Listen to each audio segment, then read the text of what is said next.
Bem, muito bem-vindos, bem-vindas.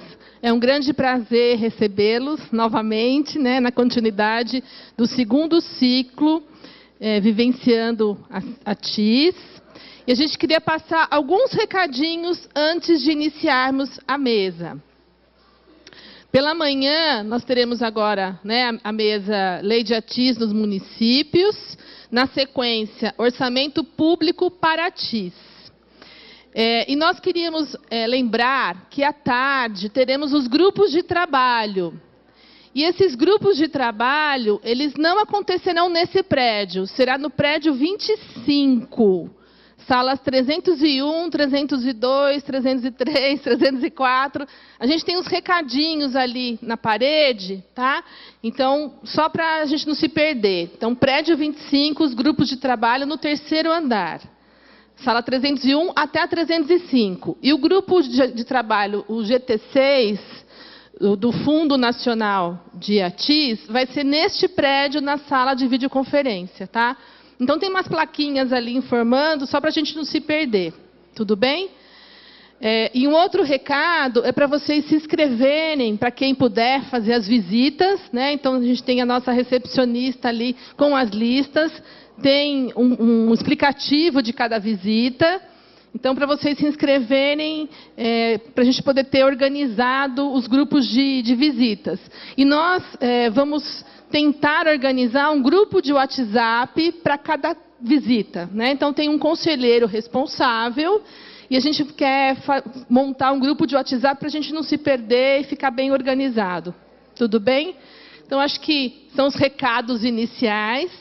Vou passar a palavra para a nossa moderadora, a Tatiana aqui. Pimenta. Bom dia. Vamos dar início, então, à nossa mesa. Essa é a mesa 4.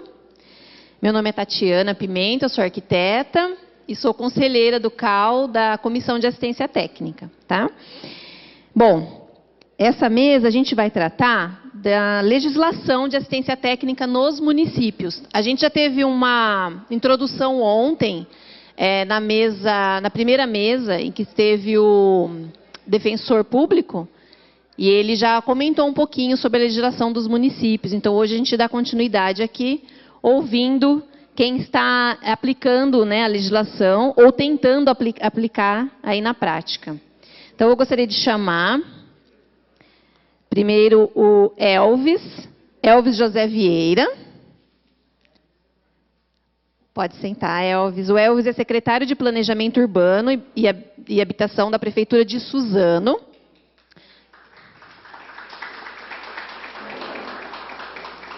O Elvis é arquiteto e urbanista. Gostaria de chamar também o André Rogério de Santana.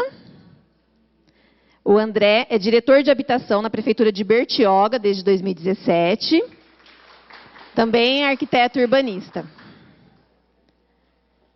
E a Juliana Pereira Nascimento dos Santos. Juliana é chefe do setor da regularização fundiária da Prefeitura Municipal de Bertioga, também arquiteto urbanista. O Nilcio chegou? Nilcio, está ali. Nilcio Regueira Dias. O Nilcio é secretário municipal de Desenvolvimento Urbano, Habitação e Meio Ambiente da Prefeitura Municipal de Taboão da Serra. É arquiteto e urbanista também. A relatoria, a Elizabeth está? Elizabeth, também da Prefeitura de Taboão da Serra, vai fazer a nossa relatoria. Nós temos ainda mais 2 convidados para essa mesa, que por motivos, eu acredito que de trânsito, ainda não chegaram.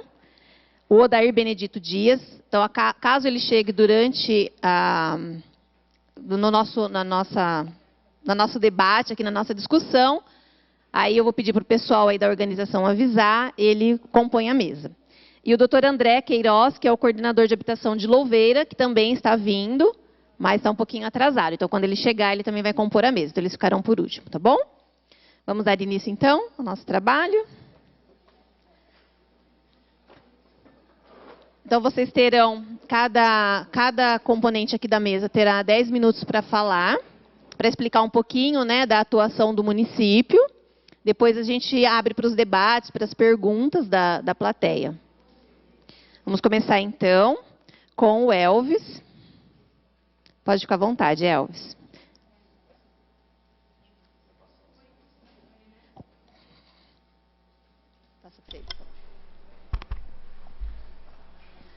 Ali, Elvis, ó, vai ter uma pessoa com umas plaquinhas para mostrar para você seu tempo, tá bom? Muito bom dia a todos e a todas. Bom, antes de iniciar aqui, eu gostaria de agradecer a nossa participação através do CAL. Acho que é um debate muito importante esse tema da TIS. E falar que eu não estou sozinho aqui, estou com o meu diretor de habitação, Dr. Miguel Reis Afonso, e a arquiteta Letícia, que também participa lá da secretaria, também na habitação, e tem um papel importante junto à TIS. Bom, só para a gente situar inicialmente... Opa! Aí. Bom, nós estamos localizados... Suzano está localizado na região metropolitana de São Paulo, somos um dos 39 municípios dentro da região metropolitana de São Paulo. Deixa eu me localizar, pronto. É bom sempre lembrar, né? Nosso estado tem mais de 45 milhões de habitantes e geograficamente nós temos uma posição muito privilegiada, próximo ao aeroporto de Santos, aliás, o aeroporto de Guarulhos, o Porto de Santos. Então essa localização para nós é fundamental para o desenvolvimento da cidade. Fazemos parte dessa região metropolitana, mas também da região do Alto Tietê. Estamos entre os 11 municípios do Alto Tietê. Essa é a população da região metropolitana e somente na região do Alto Tietê nós temos aproximadamente 3 milhões de habitantes. Então, uma região importante, onde nasce o rio Tietê, né, o principal rio do estado de São Paulo, né, e que faz divisas aí, Suzano faz divisas com vários municípios importantes da região. Uma cidade administrativamente nova, 73 anos de administração, de emancipação política, mas com ocupação nos primórdios aí do século XVII. É bom lembrar que Suzano pertenceu até pouco tempo atrás, fez esse histórico, a Mogi das Cruzes, né, o segundo maior núcleo do estado de São Paulo, né, seria São Paulo de Piratininga e depois Mogi das Cruzes, que dela nasce várias cidades, entre elas Suzano. Uma cidade que se desenvolveu muito rapidamente a partir dos anos 70 e 80, mas de forma desorganizada. Cresceu fundamentalmente em função de uma migração da região sul da cidade para a região norte, juntamente à linha férrea ou as várzeas do rio Tietê, e que esse é um pouco o centro da cidade, como está atualmente, né?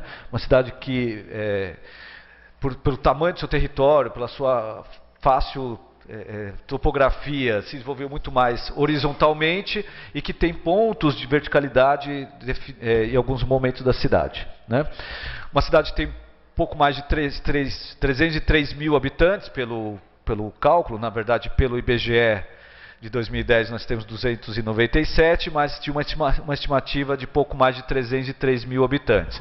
Isso faz com que tenhamos alguns desafios, né? É uma cidade de mais de 300 mil habitantes, num território de 206 quilômetros quadrados, numa população que vive essencialmente na área urbana, né? Então, esse dado é muito importante na hora de pensar o desenvolvimento da cidade, entender como a cidade cresce e se desenvolve, né? A Secretaria de Planejamento Urbano e Habitação é formada por 3 diretorias: a Diretoria de Projetos Públicos, a Diretoria de Planejamento Territorial e a Diretoria de Habitação, no qual o Dr. Miguel coordena esse trabalho. E temos como meta sempre a visão do futuro, né? A Suzano que temos para a Suzano que queremos, né? É a partir disso que nós desenvolvemos todo o nosso plano diretor, a Lei de Ocupação do Solo, a Lei de REURB, entre outras leis, para que a cidade possa desenvolver ao longo do tempo, né?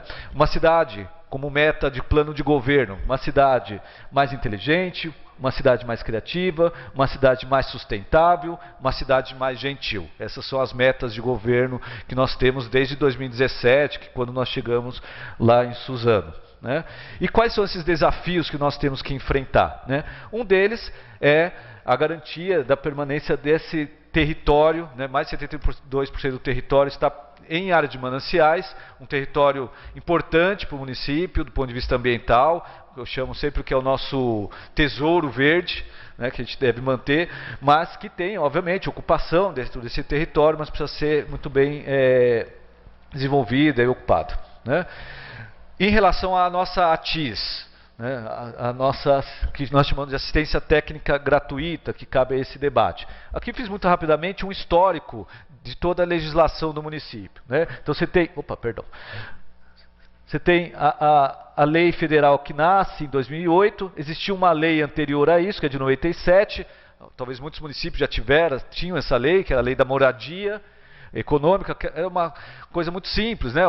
A pessoa ia até a prefeitura e tinha um rol de plantas que a prefeitura oferecia e ela saía com aquele desenho pronto, aquele desenho já que ele apenas escolhia sem uma relação com o território, com o terreno, com a estrutura familiar, etc. Né? Em 2011 é criada a Lei 194, a lei que chama Programa de Assistência Técnica Gratuita, é a primeira lei do país, né? Nós somos a primeira cidade a ter uma lei de assistência técnica, uma lei de ATIS no país, a partir da lei federal. Né? E depois nós atualizamos essa lei em 2014, trazendo mais benefícios a essa lei. Né? A diferença entre esta lei e esta lei é essencialmente a questão do projeto. Então a prefeitura ela disponibiliza um profissional, isso se dá a partir de uma parceria com a Associação dos Arquitetos, Engenheiros e Agrônomos de Suzano. Então a prefeitura paga um profissional para que ele desenvolva um projeto, ele vá até o local, ele desenvolva um projeto a partir de um programa definido pela família e acompanhe a obra efetivamente. Né? Nesse sentido, essa é a forma com que funciona o nosso sistema. Então a pessoa abre um processo administrativo, hoje ainda é físico, né? A partir do próximo ano ele será de forma digital, né? Suzano tem toda a aprovação digital desde 2018, né? Pelo sistema Acto, então nós estamos migrando para esse sistema, mas hoje ele ainda é físico. A pessoa abre esse processo, passa pela entrevista social feita pela Secretaria de Planejamento e Habitação, passa isso para a associação que indica um profissional a partir das regras colocadas dentro do programa. E esse profissional deve elaborar o projeto, licenciar as obras e acompanhar a obra efetivamente, do início até o fim, até a entrega efetiva do Ocupe-se ou Habite-se, nesse caso. Aqui eu trouxe alguns dados do ponto de vista dos recursos previstos para esse programa, desde a sua criação. Então, são dados que são muito curiosos, porque a princípio os recursos foram sempre ampliando-se, né? Ele nasce aqui em 2015 com 40 mil reais e vai passando, chega a 100 mil e até 100 mil. Só que o gasto dele é muito inferior ao que é previsto dentro do nosso orçamento. Né, em torno de 30% ao ano que nós gastamos. Nesse sentido, quando a gente cruza com os projetos aprovados, né, é sempre um número muito baixo. Né? E aí, né, em torno de 15, 18 ao ano, se a gente pensar, é muito baixo pela importância que tem esse programa dentro da Prefeitura de Suzano. Né? E aqui um status mais detalhado do perfil que estamos enfrentando hoje em 2022, que denuncia efetivamente alguns problemas a serem debatidos a partir da nossa TIS. Né? Hoje o programa prevê o projeto da edificação, mas nós enfrentamos alguns problemas, por exemplo, com regularização fundiária, com a questão do desdobro, com a questão de outros temas, como por exemplo, não só habitação, mas pequenos comércios. Né? A própria Covid mostrou isso, né? A possibilidade de você ter um pequeno comércio junto à sua casa. Então nós estamos elaborando uma nova lei que leva em consideração esses novos elementos apontados por esse dado. Né? E aí algumas reflexões para fechar a minha parte minha participação aqui. Primeiro, né, que realmente a TIS, pelo menos pela nossa experiência, não deve se limitar apenas à edificação, mas ela deve ser um debate maior que deve sim colocar a questão do parcelamento, da regularização fundiária e outras atividades passíveis, né, de serem atendidas dentro da TIS. Né? Uma reflexão é que, será que realmente a população tem consciência da importância de um profissional, né, de acompanhamento de um profissional dentro desse sistema? Né? As pesquisas demonstram que, na prefeitura, que muitos vão procurar a TIS apenas porque precisa fazer uma ligação de água, uma ligação de energia. Ele já construiu a edificação de forma irregular, sem acompanhamento técnico, né? Então precisa ter um trabalho muito maior de conscientização das pessoas para a importância de um técnico, seja um arquiteto, um engenheiro, dentro desse sistema. E por fim, né, no caso de Suzano, né, a gente tem a parceria com a associação desde o início desse trabalho, desde lá da primeira lei, né, mas nós também estamos debatendo com a associação quais são os profissionais que devem participar desse programa. Né? Então, inicialmente, a gente não tem uma delimitação de que tipo de profissional participa, mas a gente entende dentro de um debate que poderia ser um recém-formado, né, que está com gás, está saindo da universidade, quer debater mais isso a princípio. Tá? É isso, no fundo, né, a gente quer sempre construir uma cidade mais humana para todos. Esse é o nosso debate central. Tá? E aqui toda a minha equipe. Obrigado.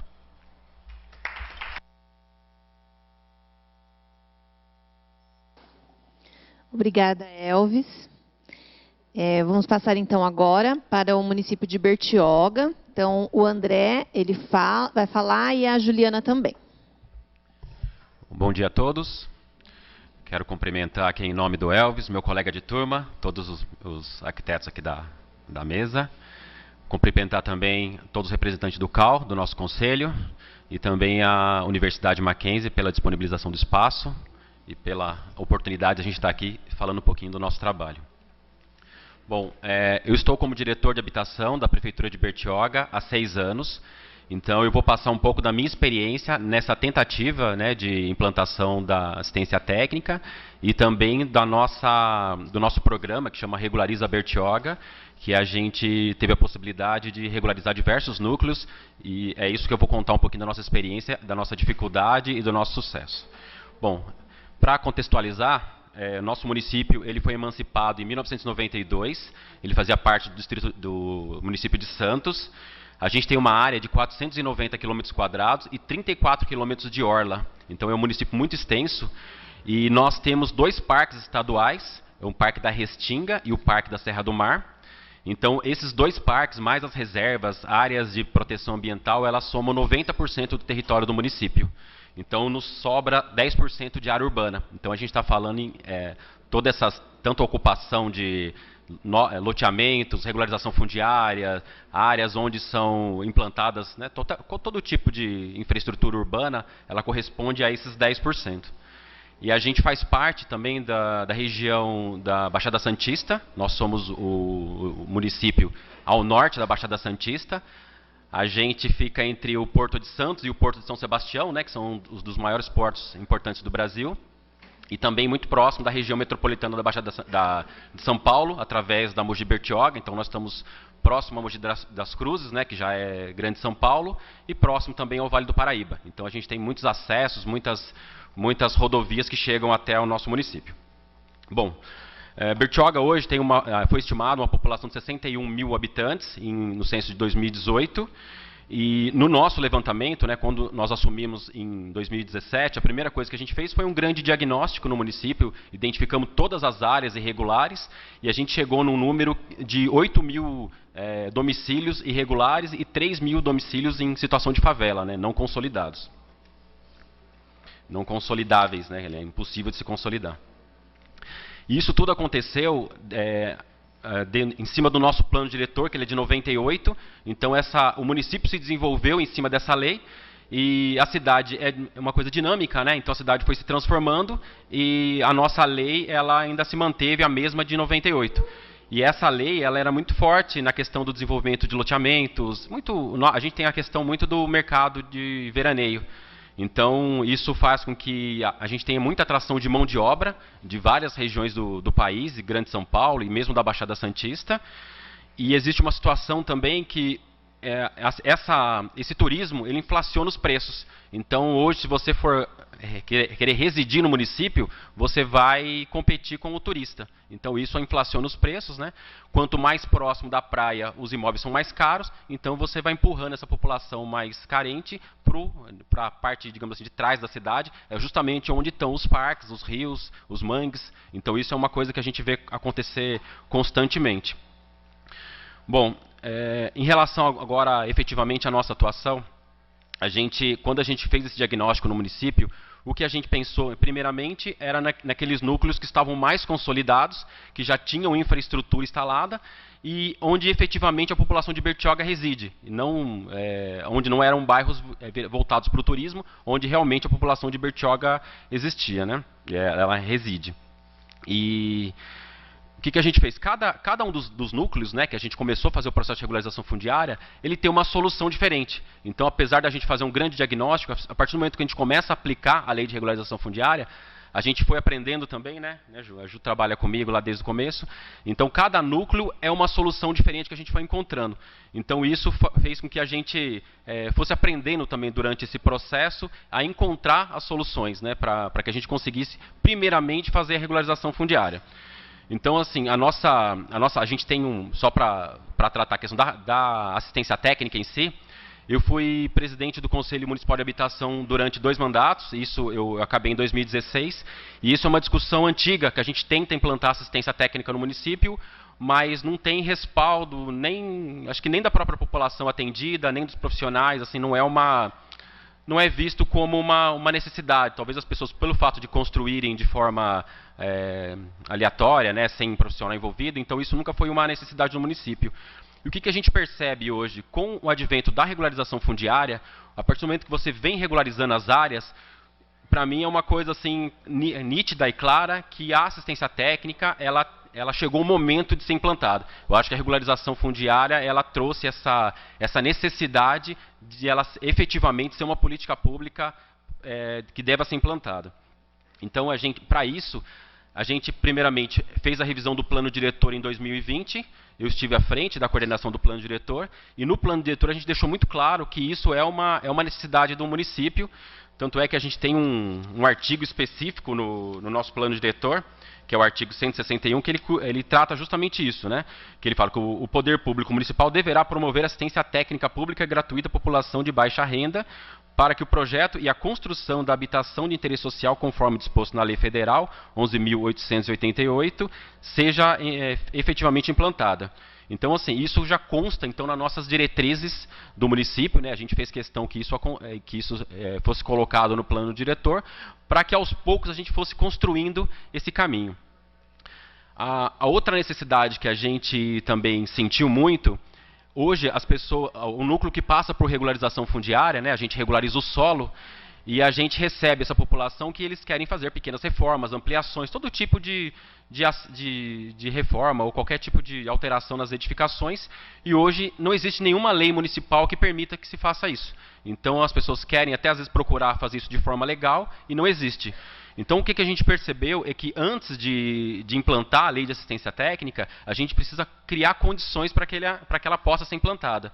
E o nosso trabalho hoje é justamente criar como se fosse um código de obras para essas áreas. Então, as áreas que passaram por regularização fundiária, elas vão ter um código de obras específico e todo esse trâmite também de aprovações, de profissional, como o Elvis colocou. Então, é uma consequência da regularização fundiária. Então, hoje nós estamos nesse caminho, nós estamos desenvolvendo uma lei que ela permite que essas áreas possam ter as construções de forma regular. E também, essa lei, hoje a gente faz regularização fundiária de interesse social, mas o município já tem as aprovações de interesse específico. A nossa intenção com essa lei é também gerar recursos direcionados ao Fundo Municipal de Habitação, para que o fundo possa, então, custear todo esse processo de assistência técnica. Então, a nossa visão é essa, né? A gente primeiro construir esse caminho para que seja uma política efetivamente pública do município, né? Que não seja uma política de um governo, não seja uma coisa passageira.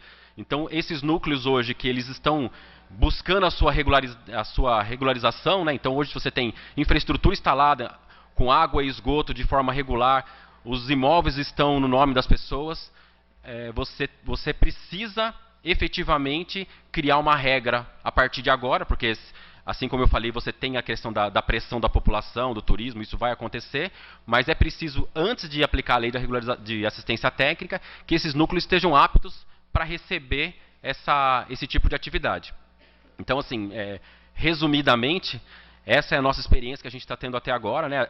A gente, através do Conselho Municipal de Habitação, a gente está discutindo uma minuta para a implantação da assistência técnica, e a gente acredita que em breve, né, depois que a gente concluir o nosso código de obras para esses núcleos, a sequência seria a gente aprovar a nossa lei. Então a minuta já está bem adiantada, a gente acredita que em breve a gente também vai ter no município assistência, nos moldes aqui que o Elvis colocou. Eu acho que esse é o caminho, mas o que eu, assim, concluí na minha fala, o que eu gostaria de dizer é que essa é uma demanda que os arquitetos têm que estar à frente. Eu não vejo outros profissionais, assim, lá no município, nem associação de moradores, nem outras áreas do município focados nessa ação. Eu acho que essa é uma bandeira dos arquitetos, depende só da gente estar à frente desse processo. Bom, era isso que eu tinha a dizer, agradeço a todos e vamos seguindo.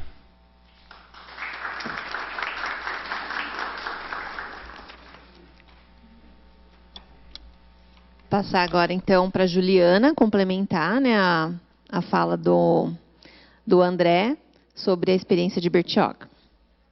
Bom dia a todos. Queria agradecer primeiramente o convite pelo Conselho e participar. Eu vou trazer um pouquinho também da minha experiência, também não só de Bertioga, mas também à frente de outros municípios também, onde eu trabalhei já, tenho 15 anos de experiência em relação à habitação. Eu falo que a habitação me escolheu para trabalhar, porque desde estagiária eu já trabalhei na questão da habitação, então eu trabalhei no município de São Vicente, que é onde eu resido, trabalhei também no município de Guarujá e hoje estou em Bertioga, né? E assim, acho que a nossa discussão hoje é esse desafio de implantar a assistência técnica, porque hoje é um desafio. Assim, desde que eu estou formada, a gente tenta o tempo inteiro encontrar uma solução de aplicar para que seja eficiente. E hoje a gente não tem, a gente tem uma lei que a gente não é eficiente. Então isso é um desafio. Então, como a gente criar leis eficientes para que dê resultados? Porque é difícil a gente encontrar esses resultados. Então, hoje a gente tem uma cadeia, porque a gente sabe que é uma necessidade da população, só que a gente não consegue aplicar. Então, isso é um desafio, né? Então, assim, a gente tem que criar instrumentos dentro da lei que permitam que as pessoas criem interesse em captar, assim, em participar desse processo da assistência técnica, né? Então, esse é o nosso maior desafio que a gente tem hoje. Assim, tanto na minha vivência, esses 15 anos de experiência, como a gente encontrar mecanismos de incentivar esse profissional, de querer participar. Então, acho que a universidade é o melhor, assim, é o caminho, porque faz algum tempo, né, que eu me formei, né, mas a gente vive, né, até vivência com nossos estagiários lá diariamente. A gente vê que essa questão da assistência técnica, mesmo a questão de interesse social, fica muito distante ainda até do meio acadêmico, né? Se passa muito superficialmente. Então, acho que é importante a gente trazer isso mais para essa questão da academia mesmo, dessa questão acadêmica, para a gente criar também profissionais para trabalhar com esse tipo de assistência, né? Porque se a gente não discute isso dentro da universidade, depois fora é muito mais difícil a gente se organizar. Porque a gente sabe que no dia a dia, cada um vai buscar, né, mas assim, não acaba não se organizando. Então, a gente acha que, assim, primeiramente, assim, meu pensamento é assim, a gente tem que trazer essa discussão para a universidade. Depois, o Conselho tem que tornar possível que esses profissionais se capacitem para trabalhar com esse tipo de população. Porque também não é um processo tão simples. A gente sabe que trabalhar com população de interesse social é difícil, porque eles não têm esse entendimento da importância de ter um profissional. Então, essa discussão também, de também levar esse tipo de informação, como a gente levar esse tipo de informação a essas comunidades. Então, é um outro desafio também. Então, como trabalhar esse convencimento de que isso é importante. E, então, assim, a gente tem, assim, acho que são esses nossos desafios diários, assim, de como, não apenas a gente discutir a lei, ok, discutir a lei, mas também como aplicar essa lei. E, assim, o maior desafio também outro desafio é o recurso financeiro. Da onde vai vir esse recurso? Porque se a gente fala de assistência técnica gratuita, no município de Bertioga, nosso fundo é bem pequenininho, a gente não consegue captar muitos recursos. Hoje a gente está tentando criar leis para que estimule, para que venha mais recursos para os municípios, para a gente conseguir investir. Porque se a gente fala em assistência técnica, às vezes não tem recurso nenhum para poder aplicar. E a outra questão também, como até o Elvis colocou na apresentação dele, que muitas vezes as pessoas vão assim em cima dos projetos, vão assim, vai até um limite, né? Se produz o projeto, mas e o pós, né? Como que a pessoa faz para poder fazer a sua reforma? Com que recurso que ela vai ter para poder comprar esse material? Então, assim, não só também tem a questão do profissional, mas também a questão também da captação de recursos para poder aplicar para que aquela reforma aconteça também. Então, assim, falando um pouquinho de Bertioga, a Bertioga tem algumas particularidades, né? Porque Bertioga nós temos lá a Riviera de São Lourenço, que acaba estimulando muito a questão da construção civil, e a gente se pensa muito em construir um banco de materiais, até por conta dessa questão das reformas que acontecem na Riviera, para a gente disponibilizar esses materiais até para essa população para poder finalizar ou construir as suas reformas, né? Então, assim, são esses nossos desafios, né? E aí, assim, como que a gente também leva essa informação para a população de uma forma clara e assim que faça esse convencimento, né, de que isso é importante. E o nosso desafio hoje, assim como o André colocou também, é a questão da regularização fundiária. Porque quando a gente pensa em ATIS, a gente só pensa na questão de reforma, obra, ou então ampliação, ou até mesmo construção, né, de unidade habitacional. Mas, assim, hoje a discussão é sobre a regularização fundiária, né? Porque a assistência técnica também é para essa regularização fundiária. Então, é isso que a gente também tem que trazer. Porque isso também acontece muito no município de Bertioga, a questão das pessoas que são de interesse social nos procurar, porque elas moram, algumas vezes, em loteamentos que têm até uma certa regularidade, o seu imóvel até tem uma matrícula, porém, na questão da transmissão de domínio, né, você tem essa questão de que não bate, né? Existe uma cadeia sucessória que já não consegue se mais transmitir para quem está ocupando. Então, isso também cabe para assistência técnica, porque você precisa do profissional, do arquiteto, do urbanista, para poder fazer esses projetos de regularização fundiária. Então, assim, até mesmo na aplicação dos condomínios urbanos simples, que a gente consegue aplicar muito bem em Bertioga, que é a questão quando você tem um lote onde você tem várias famílias, que você tem várias casas que são divididas por vários membros de famílias ou não, onde você consegue ali aplicar um condomínio urbano simples e cada família ter sua matrícula individualizada, porque para eles isso é super importante. Porque, então, assim, a gente aproveitar os instrumentos que já estão previstos na 13465 e a gente também trazer essa discussão para a assistência técnica, né? Eu acho que são esses nossos maiores desafios, que acho que todos os municípios devem passar, que são diários, né? A primeira questão de ter uma lei eficiente. A outra discussão é de como trazer essa população para essa importância de aplicar, de entender que isso é importante para eles, né, que isso vai trazer resultados também positivos. Não é só uma questão de documentação, mas é uma questão de melhoria também, até melhoria social. E também acabar trazer essa situação informal para a formalidade. Só que muitas vezes a própria burocracia dos municípios afastam também. Porque quando você tem muita burocracia e a demora de aprovação de projetos, isso afasta. Por isso que muitas vezes, mesmo em projetos regulares, acaba que as pessoas, assim, na cidade formal, as pessoas optam por fazer até, né, assim, por si essa construção, por conta da própria burocracia. Então, assim, são esses pensamentos que a gente tem que ter. A gente tem que trazer essas discussões para dentro do conselho. Até a gente discute muito essa questão, mesmo a gente, porque também sou profissional, também sou autônoma, a gente também vive isso também do outro lado, também essa dificuldade também dessas aprovações. E discutir isso, assim, a gente tem que encontrar um caminho onde que a gente facilite que isso consiga chegar de fato na população, porque hoje não chega. Então, esse o nosso maior desafio. Hoje, a assistência técnica não chega onde tem que chegar. Então, assim, a gente precisa disso, porque isso faz parte até da questão da gente conseguir até fazer um congelamento dessas áreas. Porque enquanto a gente não trabalhar isso de fato, a gente não vai ter êxito. Então, era isso que eu tinha para falar hoje, para poder contribuir, e coloco à disposição também depois.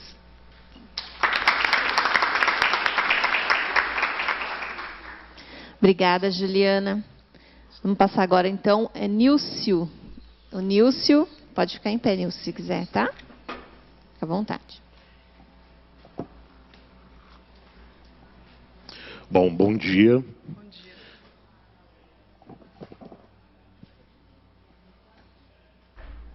Enquanto eles colocam o slide, eu queria começar agradecendo, obviamente, a oportunidade de estar aqui dialogando sobre a estruturação de um programa, com todas as dificuldades já relatadas pelos colegas, né? É muito bom reencontrar amigos, né? Miguel, Celso, como sempre, né? Queria agradecer mais uma vez a Débora, pelo Mackenzie e pela comissão, né, de ATIS, do CAL, que sempre permite com que a gente faça uma troca de experiências e de ideias e que tem nos ajudado muito, né, a Débora, o Celso e a equipe aqui do Mackenzie na estruturação do nosso programa, né? Vamos ter ainda muitos desafios, né, Celso, a partir de agora. A gente acabou de assinar uma parceria com essa universidade para uma parte desse programa que eu vou apresentar agora. E eu queria também fazer uma homenagem para uma pessoa que a gente perdeu essa semana, eu ainda estou meio abalado, mas eu acho que a gente tem que falar sempre, que é a Dani, né, Dani Klintovitz, que ajudou a gente lá atrás.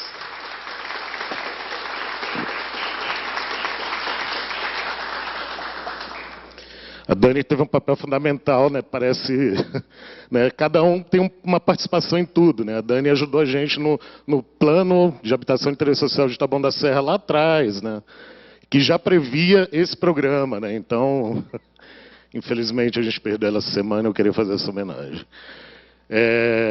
Oi. Bom, e aí passando a emoção.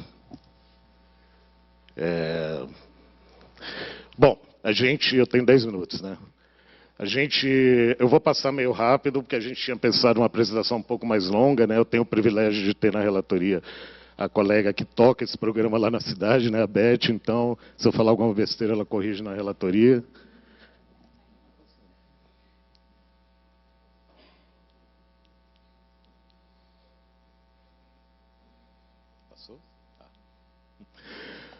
Rapidamente, então, né, o município de Taboão da Serra é o município com a maior densidade populacional da América Latina, tem 20 km², plenamente inserido na região metropolitana de São Paulo, ali, né, entre...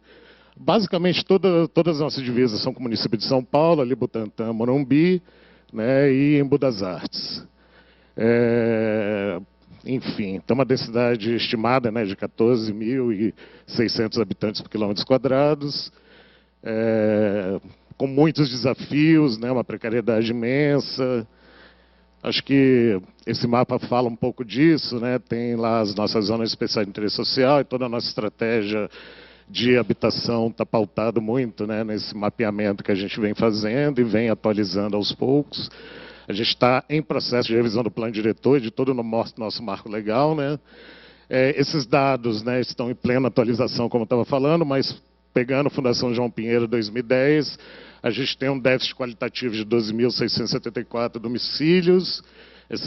A nossa estimativa é que isso tem aumentado muito, principalmente durante a pandemia, né, com a verticalização de muitas unidades habitacionais, imagino que é o caso dos demais municípios aqui à mesa, né? E um déficit quantitativo de 10.022 domicílios, que também deve ter tido um acréscimo aí ao longo dos últimos anos, a gente está apurando isso.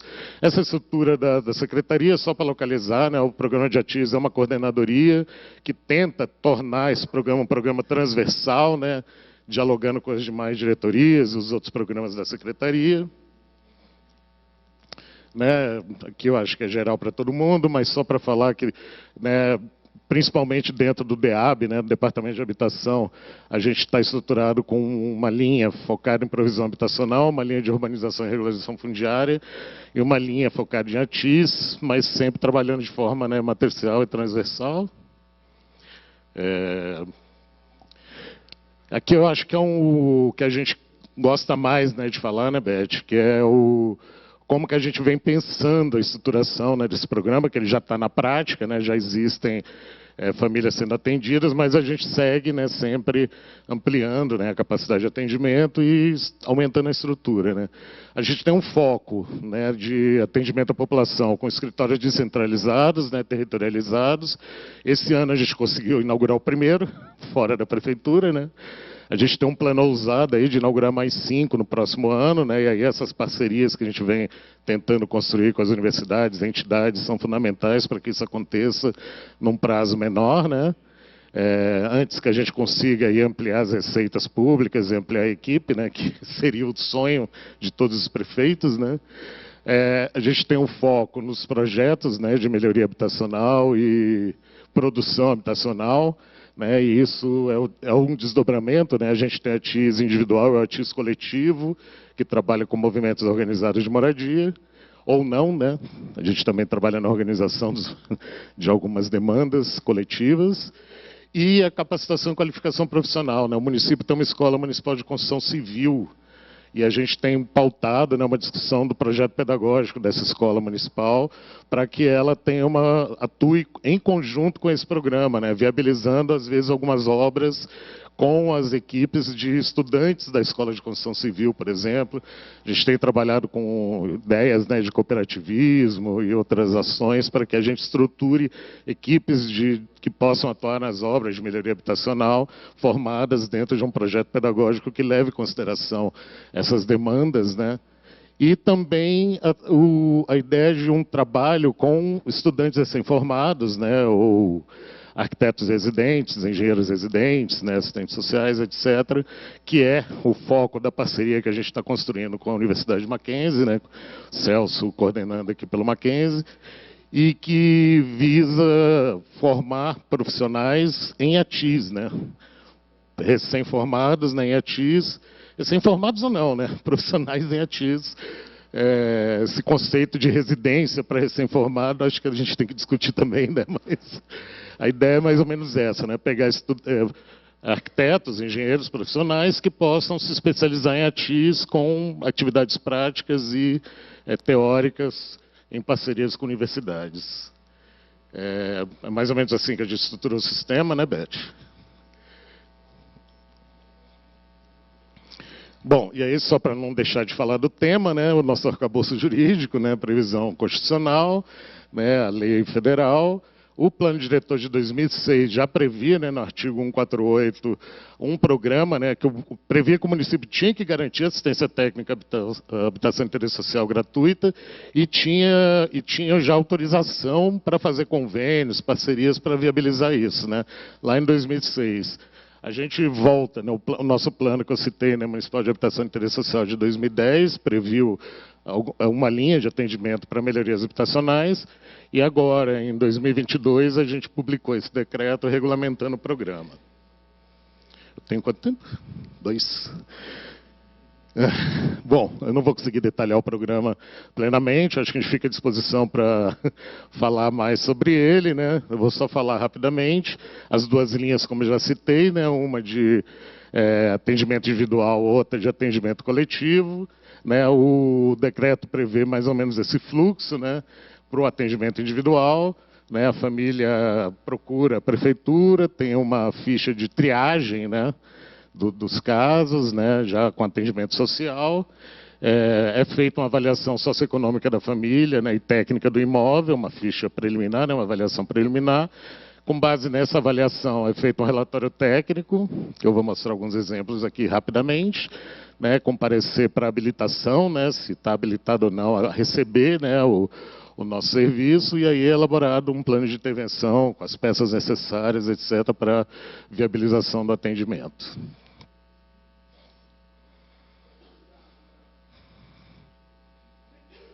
Parou de novo.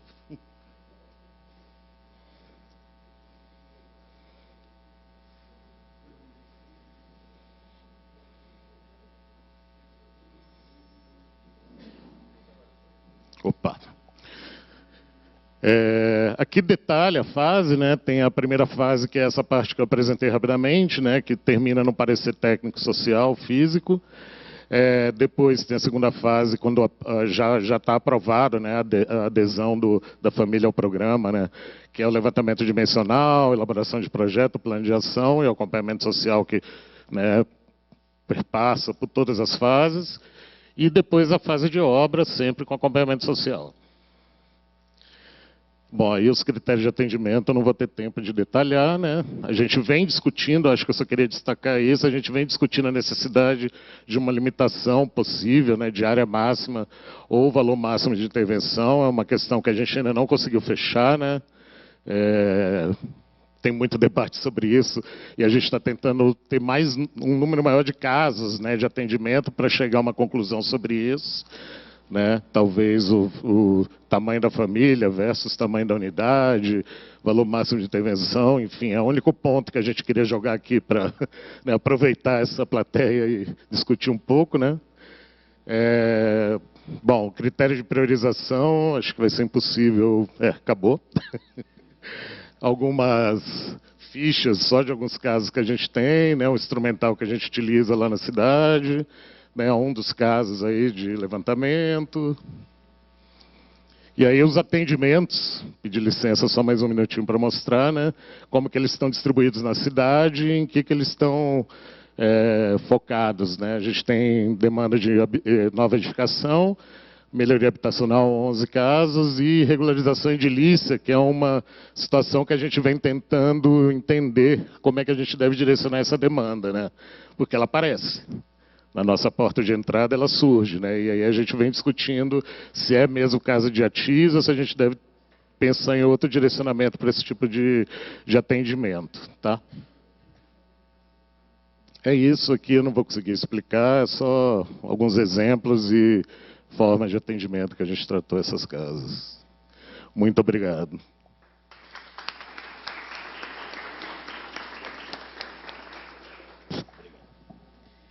Obrigada, Nílcio. Realmente pouco tempo mesmo para tudo que a gente tem para falar, né, para apresentar. São experiências ricas que só engrandece o nosso debate, né?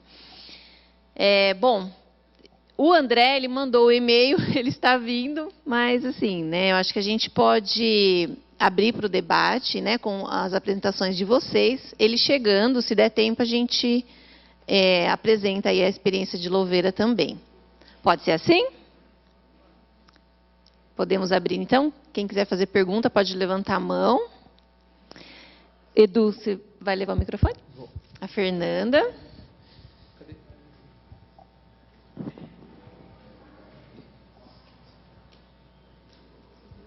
Bom dia, muito obrigada pela presença de todos vocês. Minha pergunta vai no sentido dos recursos, né? O Nílcio já apresentou um programa um pouco mais estruturado, sim, e a própria mesa já colocou o problema dos recursos, então acho que talvez a minha pergunta seja mais direcionada ao Nílcio. De onde vêm esses recursos, né? E eu também gostaria de lembrar de uma experiência lá do município do Conde, na Paraíba, que talvez bastante gente já conheça, né, porque aparece em vários outros eventos.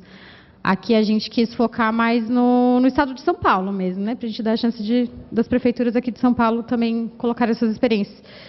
Que era um município que estava completamente desatualizado em questão de levantamento cadastral, né? E eles fizeram essa atualização e com isso aumentaram bastante a arrecadação, né, de IPTU, enfim, impostos municipais, podendo a partir dali fazer várias políticas públicas, inclusive uma delas foi um escritório público, né, de assistência técnica. Enfim, aí acho que para os outros também questionaria assim, qual a possibilidade de aumentar a arrecadação no município nesse sentido, se já existe algum estudo. É isso, obrigada. Quem quer? Próximo.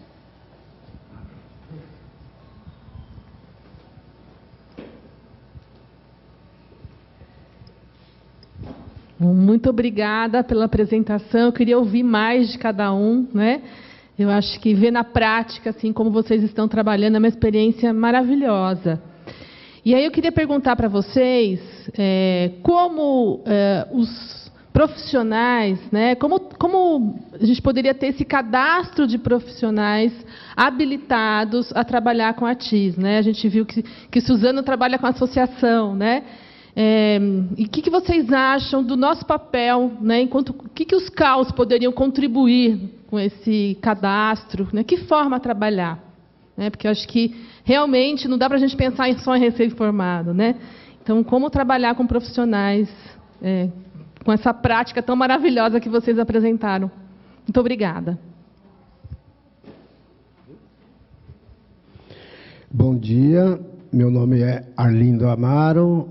Eu queria saber, já puxando na linha que a colega fez, na questão da preparação desses profissionais, principalmente nas áreas de mangue, né? Nós temos um problema muito sério do solo. Como você vai preparar um recém-formado para fazer o início da obra, a parte estrutural, né? Então, requer que o CAL ou então a própria prefeitura faça um ensinamento, um curso para que essas pessoas dêem o início de obra, porque o início de obra é fundamental para você saber o resultado lá na frente, né? Fica um pouco complicado você pegar um recém-formado, até mesmo os mais velhos de cabeça branca, ele tem dúvida, né? Porque você pega um terreno mole, é uma dificuldade enorme, você tem que contratar um geólogo, uma pessoa especializada para fazer um estudo do solo. Então, acho que precisa aprofundar mais nisso, para que não haja um problema futuro, né? Na questão do HIS, fala-se de um banheiro para a moradia. Então, obviamente, um quarto, né? E HIS 2, com 2 banheiros. Então, e muitas vezes as pessoas mais carentes, eles têm uma família maior, né? Às vezes tem 4, 5 filhos, marido e mulher, ou seja, 6 pessoas na casa. Claro que não é uma lei do CAL, é uma lei federal que está escrita no Estatuto da Cidade. Então, seriam só para uma reflexão em relação ao solo e a preparação desses profissionais para participar desse projeto. Um abraço.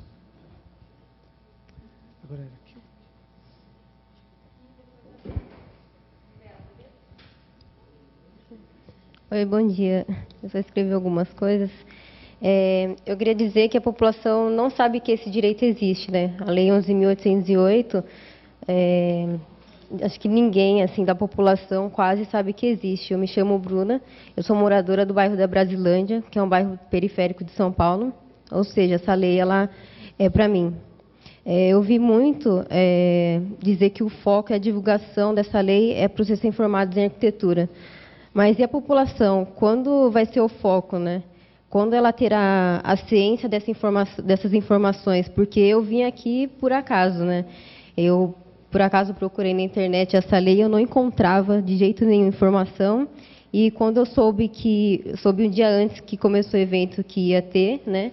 E eu vim aqui, mas esperando um evento onde fosse explicado melhor, né? Como faz para participar. Mas eu vi muito assim, algo muito mais abrangente, assim, falado apenas para quem é do meio, para as pessoas que são formadas, assim, né? E quando se diz em habitação social, só nos vem à mente as Coabs, né, que são as moradias afastadas do centro, onde se leva de 2 a 3 horas para você conseguir chegar no seu trabalho. Ou seja, elas mantêm a população, né, à margem da cidade. A gente não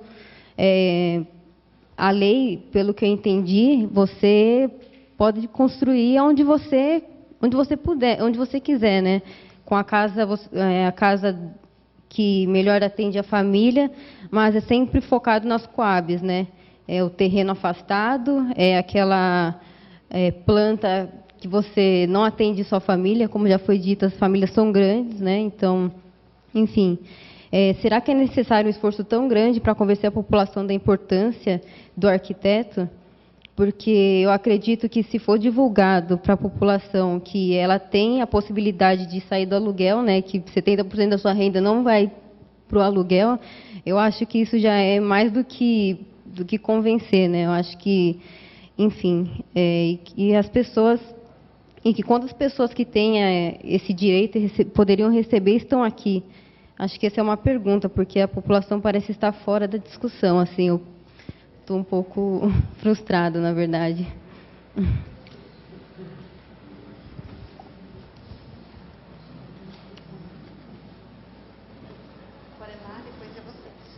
obrigada. Aí, depois o senhor. Ela, depois o senhor, tá? Tá. Oi, bom dia. Eu sou a Raíssa. Eu trabalho na Prefeitura de Franco da Rocha, na Secretaria de Habitação, e eu também trabalho em algumas assessorias técnicas. Minha pergunta é um pouco que a Débora puxou sobre como é feito esse cadastramento, né, desses profissionais, se é só arquiteto, se tem engenheiro, se tem assistente social, se tem essa interdisciplinaridade.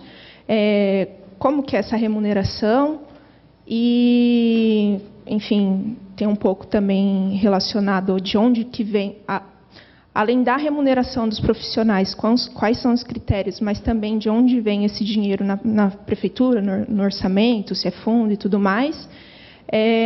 E a outra pergunta é se vocês, no ATIS da cidade de vocês, se tem um trabalho relacionado com risco, em prevenção de risco, não pós-desastre, mas prevenção de risco, se tem algum trabalho. Porque lá na Prefeitura de Franco da Rocha a gente está no movimento de fazer o decreto de ATIS, mas ainda está escrevendo, enfim, está nesse processo final. E, basicamente, o ATIS lá é para trazer soluções para a redução dos riscos, né? E um dos gargalos desse decreto é como remunerar esses profissionais, como a gente vai cadastrar, de onde eles vão vir, se vai ser uma equipe própria da SEAB ou se vai ser profissionais contratados de fora, enfim. Seria isso.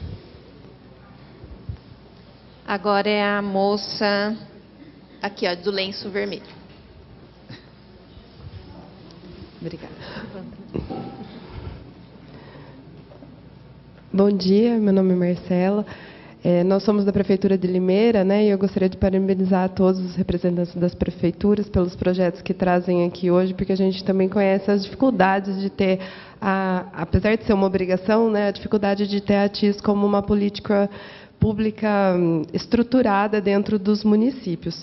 Tenho 3 perguntas bem objetivas. A primeira é para a Juliana, seria sobre a questão do condomínio urbano simples. Apesar da lei da regularização fundiária trazer esse instrumento, em Limeira a gente tem uma prática difícil com o oficial de registro de imóveis. Eu gostaria de saber se isso já se consolidou em Bertioga, se já chegou ao registro e isso foi efetivado, ou se ainda está no processo de regularização. A próxima seria para o Nílcio, a respeito, um dos critérios para a escolha, lá para enquadramento das famílias, você mencionou o valor da implantação, ou a área, né, do projeto, ou o valor da implantação. Eu queria saber se a Prefeitura prevê recursos para a execução dessas obras, e por isso que vocês chegam nesse valor de implantação, ou se isso seria mesmo a contrapartida da família à execução da obra.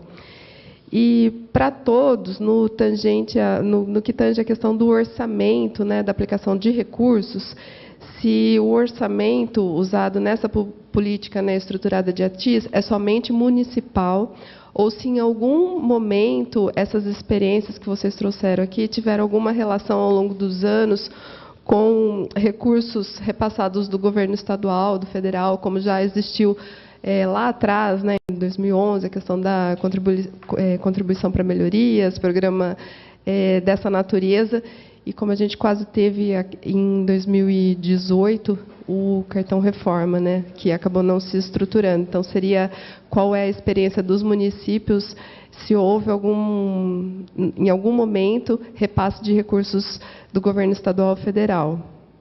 Muito obrigada. Agora é o Celso. Espera só um minutinho. Ele foi vendo e foi passando a ordem, tá? De quem foi. Obrigado. Bom, eu gostaria também de parabenizar a organização do evento, parabenizar a mesa pelas excelentes apresentações, e eu queria fazer 2 perguntas. Uma delas é como vocês têm enfrentado a situação que o Arlindo começou a mencionar sobre a fragilidade do solo, né? Como é que vocês têm enfrentado problemas específicos sobre a integridade das construções, principalmente em melhoria habitacional? E a outra pergunta é como é que vocês têm resolvido o recolhimento de RRT? Ou seja, de responsabilidade técnica. A gente sabe que esse é sempre um grande problema dentro das administrações públicas, que os funcionários públicos, uma vez funcionários públicos, têm uma certa restrição em se responsabilizar por construções existentes. Então, como é que vocês estão resolvendo isso com relação à melhoria habitacional em ATIS? Obrigado. Agora, a moça... E agora eu estou em dúvida. A moça de branco. Eu anotei moça de branco, mas aí eu vi ela de branco, ela está de creme. Bom dia, meu nome é Priscila, eu sou do Espírito Santo, de Vitória, e a minha primeira pergunta é a respeito do orçamento, porque nas prefeituras do Espírito Santo, muitas vezes quando a gente conversa, apresenta a lei, a grande questão é, a prefeitura não tem previsão orçamentária para incluir, não tem de onde tirar. Então, de onde vem a verba? Vocês possuem um fundo específico para a área? Como que é feito? E a seleção das famílias, assim, se é feito um diagnóstico, porque eu sei que a demanda é gigante e mesmo que a prefeitura tenha um orçamento para dedicar, sei que não vai conseguir resolver o problema de uma hora para outra. Então, se é feita uma seleção, uma análise prévia das famílias que mais precisam. E qual que é o modelo de contratação e remuneração desses arquitetos? Se é possível, assim, qualquer arquiteto entrar e concorrer à vaga, ou como que é feito, assim, para cada um? Obrigada. Agora eu vou pedir ajuda. Ó, primeiro é o senhor lá atrás. Aí os próximos eu marquei blusa preta, acho que é você. Aí depois quem mais? Aí, é você. Então, vamos lá, calma. Eu já marquei, Vitor, você é o seu nome. Então, ó, ele, calma, peraí, ele. Eu vou só pegar os últimos agora, tá bom, pessoal? Quem já levantou a mão. Então, é ela de óculos, ela de blusa preta, você vai fazer pergunta. Vai. E ela de blusa preta. E o Vitor? E você? Você também está de blusa preta? Ai, meu Deus. Bom, vocês sabem quem são, ninguém mais levanta a mão, tá bom, gente? Vamos combinar? Pronto, pode falar. Bom. Bom dia, meu nome é Paulo, eu sou arquiteto e sou do Conselho de Arquitetura do Rio Grande do Sul. Eu pedi a palavra também só para colocar, primeiro, parabenizar, né, as experiências aí dos municípios aqui de São Paulo. Lá no Rio Grande do Sul a gente acompanha muito também as experiências municipais, a gente sabe muito da dificuldade que é implantar a ATIS, o ATIS, né, no município, no cenário que nós temos hoje, né? Então, recursos municipais para enfrentar a ATIS sempre é um desafio para qualquer município, né, independente do seu tamanho. Mas eu gostaria de também chamar a atenção, a lei de ATIS, ela é uma lei que surgiu para dar assistência técnica para a habitação de interesse social. Ela não veio aqui para resolver o problema da habitação, né? Nós estamos... A habitação, a ATIS, ela é complementar. Nós temos que ter políticas para novas unidades e também para atender, através da assistência técnica, o déficit qualitativo das habitações. E nós não vamos, através da ATIS, resolver todo o problema da habitação. Aí é uma questão da desigualdade social do país, aí é outra questão. Então, nós também, às vezes, a gente fica desanimado de que, poxa, a gente não vai conseguir atender através da lei. Não, a lei ela está aqui para ser um instrumento, né, mas é uma questão muito maior. A gente também tem que ter ideia da dimensão do que a gente está enfrentando. Então, assim, a questão habitacional do Brasil não vai ser resolvida pela lei. E a lei ela surge nesse sentido, ela é mais um instrumento e ela traz o trabalho técnico do arquiteto e do engenheiro, porque também tem competência para atuar nessa área. Então, e essa questão acadêmica, a gente discute muito isso lá no Rio Grande do Sul, que a academia ela tem muito, e está na lei também, para ela complementar ao trabalho, porque é um trabalho técnico de um profissional, né? A academia está ali para ajudar, ou na questão do recém-formado, né, para fazer a residência, que é uma experiência muito interessante, né, que começa lá na Bahia e que está replicando em outros estados, mas ela é também, o estudante, a academia, ela tem muito para oferecer nessa questão, que é o levantamento da unidade, a questão da representação gráfica. Então, tem uma série de questões que o estudante pode resolver, mas ele não é profissional ainda, então ele não pode atuar como profissional, né? Esse é um trabalho profissional. E eu queria também alertar, o arquiteto, quando sai, ele já tem formação, viu? Eu queria informar ali, ele tem conhecimento técnico para atuar em solos, né? Então, assim, ele pode, acho que não é acho que tem que ter cuidado, mas ele tem essa formação já para poder atuar como recém-formado, já para atuar nessas áreas de habitação de interesse social. Era somente isso. E também, só para auxiliar também, eu queria também que detalhasse um pouco como é que é essa parceria da associação com as entidades, né, de arquitetos, lá para os profissionais poderem atuar, porque isso é um instrumento muito interessante que foi colocado ali, que é justamente isso. Às vezes o município não tem o arquiteto para prestar aquela assistência técnica, mas ele pode, através de uma parceria com uma associação de arquitetos ou de engenheiros, poder oferecer esse trabalho. Eu gostaria que você pudesse detalhar isso. Muito obrigado. Sim. Você pode ficar de pé. Bom dia a todos, eu sou a Adriana, eu sou arquiteta também, trabalho na Prefeitura de Limeira, junto com a Marcela e com a Lívia. Eu estou na assistência técnica desde 2015 e a gente tem um trabalho bem bacana lá, que a gente considera bem interessante na cidade, com alguns problemas, mas assim, digo para vocês que a gente entende perfeitamente cada um dos problemas que foi colocado aí, porque a gente passa por todos eles também nesse tempo todo. E aí eu queria fazer duas perguntas bem diretas, uma que é para a mesa toda. Vocês têm feito alguma parceria em questão de custos, em questão de orçamento, alguma parceria público-privada? Né? Tem essa busca de recursos na iniciativa pública ou não? Outra coisa é direto para o Nilson. Eu queria que você, se pudesse, detalhasse um pouquinho mais essa coisa dos escritórios no território, que a gente tem bastante interesse em implantar, mas eu queria saber assim, qual é a estrutura desse escritório, quem está lá de fato, sabe? Assim, o que a gente precisa deixar nesse escritório, que eu acho fundamental que esteja próximo da comunidade. E aí, por fim, eu queria fazer uma provocação, que é um pouco com relação a essa questão do profissional que trabalha com a TIS. Porque, assim, quando a gente fala, novamente, pegando a fala do Arlindo, né, que é um recém-formado, né? E aí, nosso amigo lá do Sul falou muito bem, o recém-formado, o estudante ainda não é profissional, e o recém-formado talvez não tenha ainda a competência para trabalhar na assistência técnica, porque uma das coisas que a gente sempre comenta lá é que é muito mais difícil, porque você tem um recurso muito reduzido, você tem famílias em situação extremamente precárias que qualquer erro seu não dá para existir. Então, assim, a minha provocação é nesse sentido, a gente precisa formar profissional para isso, para trabalhar com isso. E aí, eu queria saber onde estão os alunos. Porque, assim, desde 2015 a gente tem participado de todos os seminários, e aí eu parabenizo muito o CAL, que tem feito um trabalho excelente nesse sentido, de promover seminários, promover debates, mas a gente está sempre vendo as mesmas caras, né? Assim, cadê os alunos, cadê as pessoas novas que estão aqui para continuar com isso? Então, a gente está hoje dentro de uma universidade, e eu achei que ela fosse aluna do curso de arquitetura, mas eu fico procurando e eu vejo sempre as mesmas carinhas, assim. Então, isso é uma coisa que dá uma entristecida.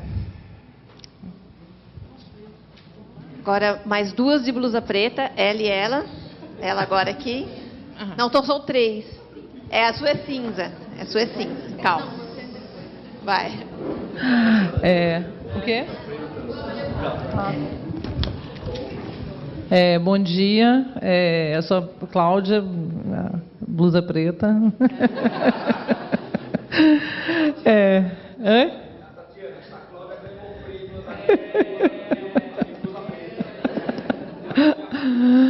Bem, eu queria parabenizar primeiro os esforços de cada município de colocar e implantar a lei de assistência técnica. Agora eu queria fazer duas provocações. A primeira é o seguinte, é o Código de Obras de Municípios que isentam a aprovação de projetos até 60 metros quadrados, grande parte deles. Também isentam fazem licenciamento simplificado, né? Então, de certa forma, toda a parte que diz respeito a obras civis de pequeno porte, elas não passam pelo crivo das regulações urbanas. Então, isso incentiva também uma informalidade, né? Uma das questões que eu queria perguntar para vocês, como vocês lidam com isso, né?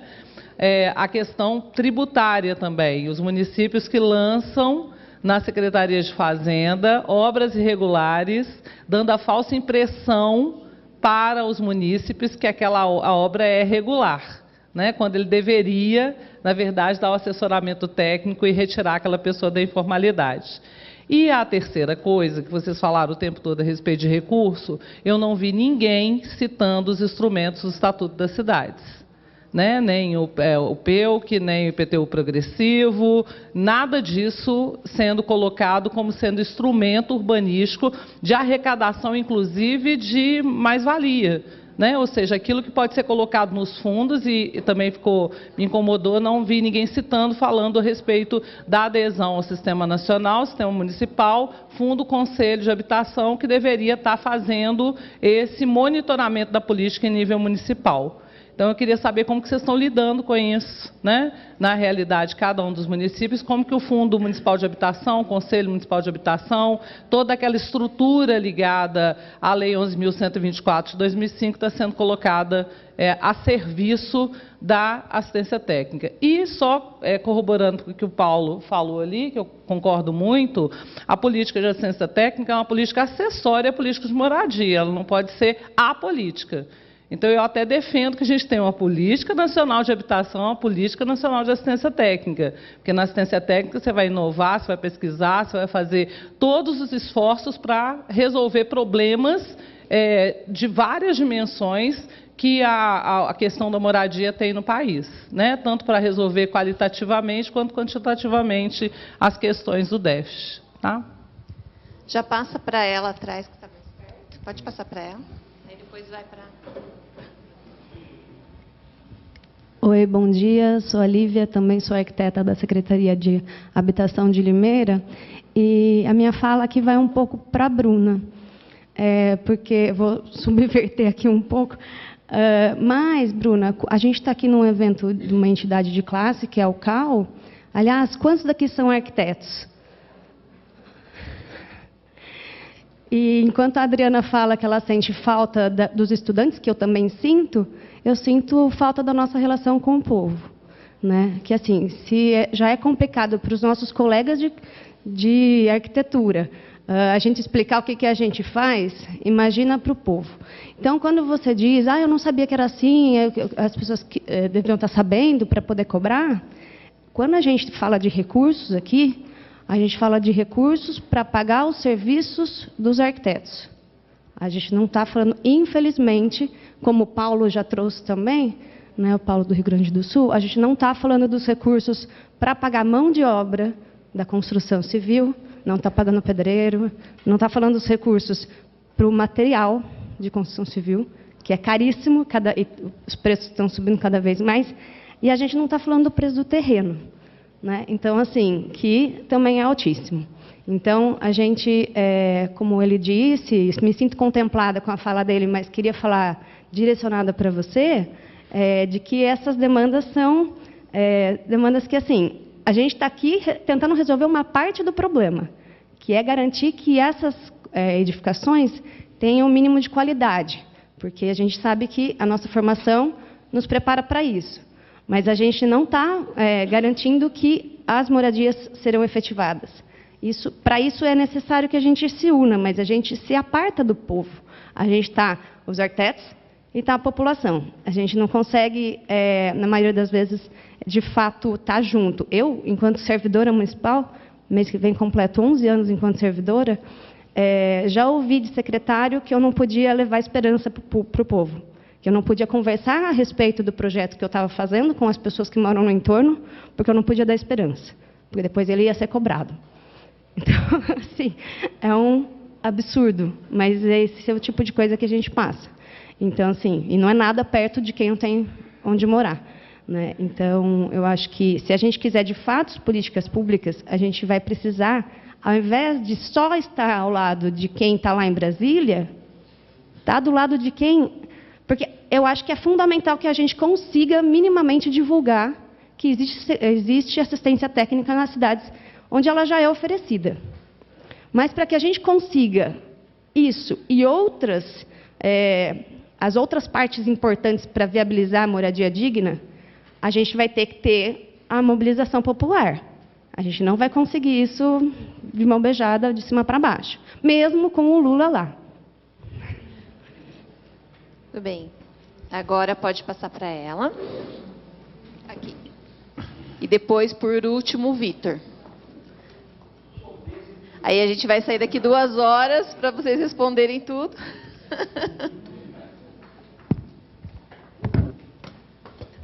Sou a Paula, bom dia, da Assessoria Técnica Ambiente.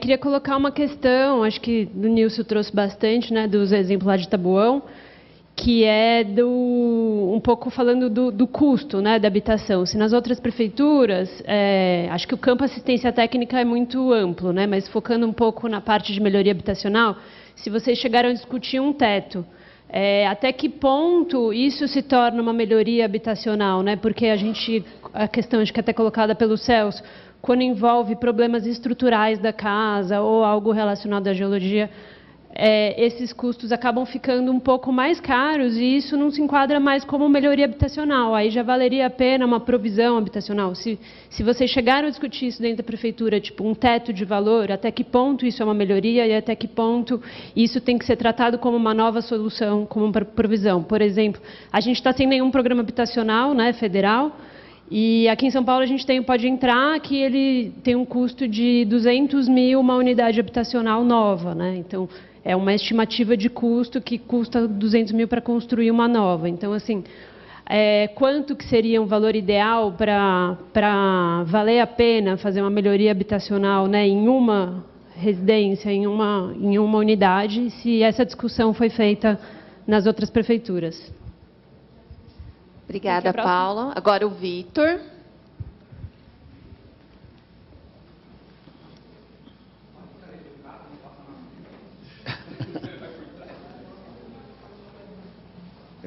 Obrigado, viu? Bom, companheiro em primeiro lugar, prazer em rever o Elvis e o André, que fazia muito tempo que eu não os via, e sejam bem-vindos demais à mesa.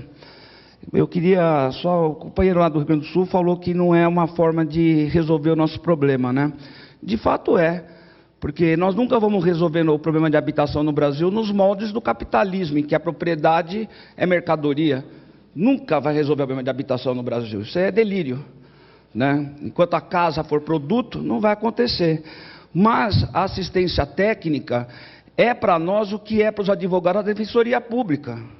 E o que vocês estão fazendo aqui é um esforço hercúleo, porque isso era uma obrigação de ser uma política de Estado, né, que a própria Cláudia comentou. Mas é um passo, é um grande passo. Aqui todo mundo fez muita provocação, mas acho que a maior provocação quem fez foi Bruna, né? Que é a minha colega aí da Zona Norte de São Paulo. E ela tem razão, porque ontem eu escutei uma frase que eu fiquei um pouco assustado. Olha, a comunidade vai começar a construir, depois a gente chega para regularizar, às vezes nem dá para regularizar mais. Isso é destacar o arquiteto do conhecimento popular. Isso é destacar o arquiteto colocando ele acima de tudo e de todos, e de todas. O arquiteto não é o salvador da pátria, aquele que bate uma foto com a camisa preta, com a lapiseira, como que da lapiseira saísse todos os problemas do mundo, resolvesse todos os problemas do mundo. Não é isso. Nós temos um péssimo hábito, e isso é aprendido na escola, porque não conhece povo, e quando vai parece que está indo no zoológico. Porque eu trabalho com comunidade, eles falam assim, nossa, que bonitinho, sabe, assim, dá a impressão que é bicho. Essa que é a verdade, entendeu? Então a pergunta dela tem razão, a gente fala para nós mesmos. Eu vejo, por exemplo, nas comunidades que eu dou assessoria lá em Americana, em Paulínia, e Limeira, né, e também em Limeira, né, que eles falam assim, o nosso arquiteto chegou. Eles sabem o que é o arquiteto. Sabe, tem um monte de criança lá que, em homenagem a mim, colocaram o nome de Vitor. Tem até o Steven Vitor lá, um menino lá. Quer dizer, mas você está na comunidade. Em Cuba tem um arquiteto do bairro. Não é isso que eu falo, estava até discutindo ontem. Se você não está na comunidade, não adianta. Foi que as meninas falaram de Limeira. Você tem que estar com o povo. E daí não é iludir o povo, é falar a verdade para o povo, o que o povo quer é verdade. Porque você pode mudar de tática várias vezes, mas fale a verdade para o povo. Você não pode mentir para o povo. Não é vender ilusão, é falar para ele o seguinte, nós vamos ter que mudar nossa tática. Não é mais assistência técnica, REURB, seja o que for. Né? Mas é importantíssimo sim, a gente debater e mostrar para o povo que eles têm essa legislação. Porque, como foi dito aqui também, pela companheira lá de Limeira, se não tiver a comunidade, a população nos apoiando, não vai sair assistência técnica como política de Estado. Não vai sair. Porque elas têm que saber. Por que a comunidade sabe o que é REURB? Todo mundo sabe o que é REURB. Que é uma lei muito mais complicada que de assistência técnica. É uma lei simples. Então, eu queria que vocês explicassem como é que vocês explicam para a comunidade o que é assistência técnica. Porque você falar que tem um programa de assistência técnica e não explica o que é, a comunidade não vai buscar esse tipo de solução. Então vocês já fazem isso. Eu acho que era importante, inclusive, para orientar ela. Porque ela não pode sair daqui frustrada, não sabendo o que é a lei e como aplicar a lei. É isso. Obrigada, Vitor. Obrigado, Vitor. Pessoal, vou combinar uma coisa com vocês. Nós estamos atrasados, né?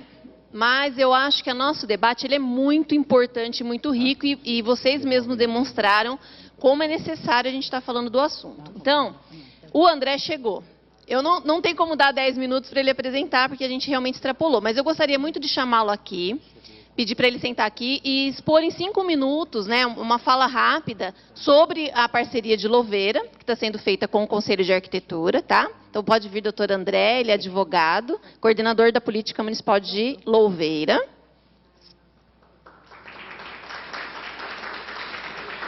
Então eu vou abrir a palavra para o André, ele vai explicar brevemente, tá, André? Ela vai mostrar uma bomba em 5 minutos para você. E aí, eu vou estar abrindo a palavra para vocês. Também gostaria, assim, eu sei que são muitos assuntos, né? Até por respeito à próxima mesa, que já está aí, eu gostaria que vocês, de uma forma resumida, tentassem responder o que for possível. E vou pedir para as minhas amigas e os meus amigos da CATIS que a gente organize um evento para prefeituras. Eu acho que a gente precisa de algo muito maior do que essa 1h30 que a gente teve aqui para falar, para a gente conversar com prefeituras, especialmente esse assunto, tá bom? Vocês concordam? Vocês estarão presentes? Então, tá bom.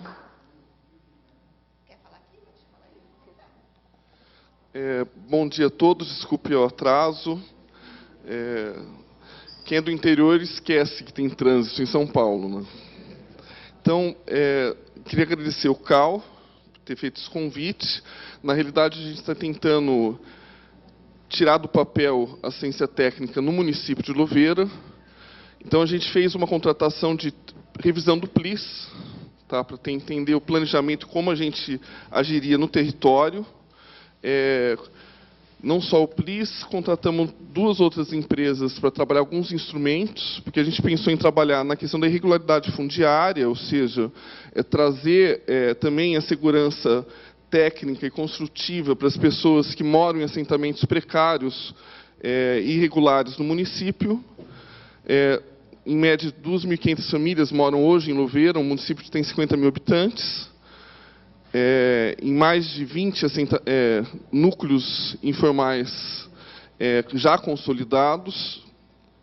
Temos 2 assentamentos precários, nós vamos fazer a realocação dessas famílias, e uma parte, uma regularização através da prefeitura. Então, na realidade, a gente pensou em 2 maneiras. Na irregularidade fundiária, a Lei 13465 traz, num dos seus artigos... Poderia passar para frente? Eu vou já... Porque fica... Pode passar.